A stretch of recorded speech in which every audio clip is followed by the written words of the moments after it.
So, hindi nyo na kailangan bumili ng condensed milk, guys. Ganyan lang para yan. Take 25 was good. May nakita ko doon sa Facebook na gumagawa ng condensed milk. So, homemade yung condensed milk niya. Pero doon, gumamit siya ng powder na gatas. So, dahil wala naman ditong powder na gatas, ito ang gagamitin ko, heavy cream. So, tingnan natin. 2, 3. Ayan. So, yung sukat doon is 1:1. So, kung tatlong ng asukal, tatlo din na ito ang gagamitin natin. Ay, 1, 2, 3.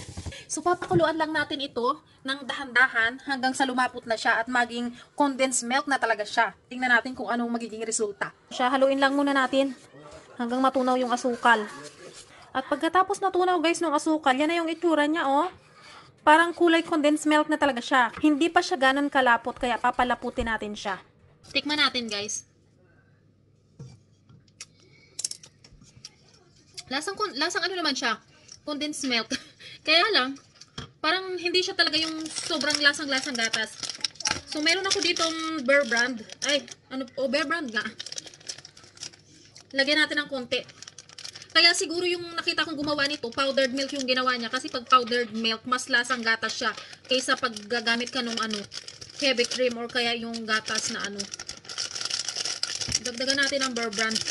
Tingnan natin kung mas maglasang gatas siya. Mga dalawa siguro.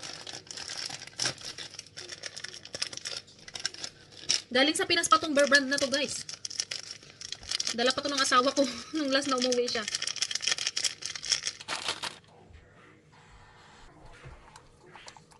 Ayan, ito na itsura. Pagkatapos matunaw ng Bear Brand. Ayan oh, medyo malapot na siya. Hala, ayan, kumulo na siya. Sobrang hina lang ng apoy ko guys. Ngayon pinatay ko na siya. Kasi pag lumamig to, mas lalapot pa ito pag lumamig siya. Ito na guys. So, hindi pa siya sobrang lamig, pero medyo malamig na siya. Ito na, hala. Condensed milk na talaga siya oh. So, ililipat natin ito dito sa ating lalagyan. You wanna try? You wanna try it first? You wanna show me that it tastes good? Tikman natin. Try 25. Hala, ang sarap. So the first 25 is not good enough? Huh? Take 25 was good? Sarap. Oh, ikaw naman, Papa. Taste it.